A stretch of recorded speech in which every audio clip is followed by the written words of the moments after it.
President Trump is claiming widespread support from Black Americans and declaring himself, quote, the least racist person in the world.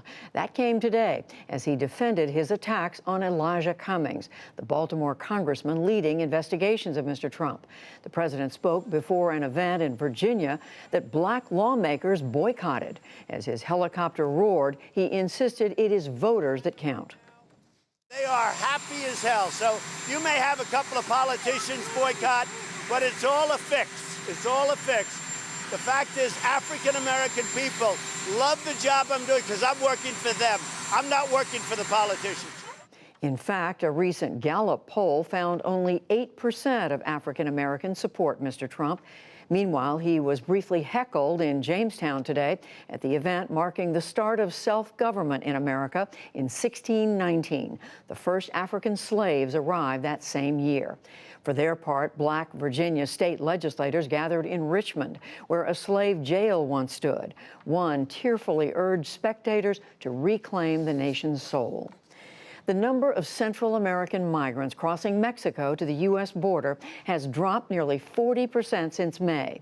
The Mexican government announced today the number fell to 87,000 in July. And the American Civil Liberties Union says that U.S. officials have separated more than 900 migrant children from their families since a federal judge curtailed the practice last year. We'll get details later in the program. A Seattle woman had her initial court appearance today in a huge data breach at Capital One Financial. Paige Thompson allegedly hacked credit card applications for more than 100 million people. The data included credit scores, bank balances, and Social Security numbers. Capital One says it is unlikely that the data was actually used for fraud. It appears that North Korea has carried out new missile launches for the second time in less than a week. South Korea reports that the North fired multiple unidentified projectiles into the sea early on Wednesday. North Korea's Kim Jong-un agreed last month to revive talks on scrapping his nuclear program. Pro-democracy protesters in Hong Kong have clashed with police again tonight after 44 people were charged with rioting on Sunday. Hundreds swarmed a police station where the accused were being held, and police in riot gear fired pepper spray to try to disperse the crowd. Earlier, demonstrators blocked subway train doors, disrupting the morning rush hour.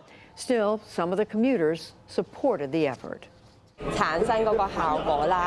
This is what the movement is trying to achieve. The government is not addressing the problems in our society, such as political issues, police violence, and suspected triad gangs. That is why now Hong Kongers have no choice but to use different, creative approaches to remind people what is happening here. The protesters have demanded an independent investigation of police actions, but the government in mainland China blamed the West again today for stoking the protests. In Afghanistan, a United Nations report finds that Afghan and NATO forces have killed more civilians this year than the Taliban has. More than 700 people have died in Afghan and coalition military operations, including airstrikes and night raids on militant hideouts. Taliban attacks have killed 531 civilians.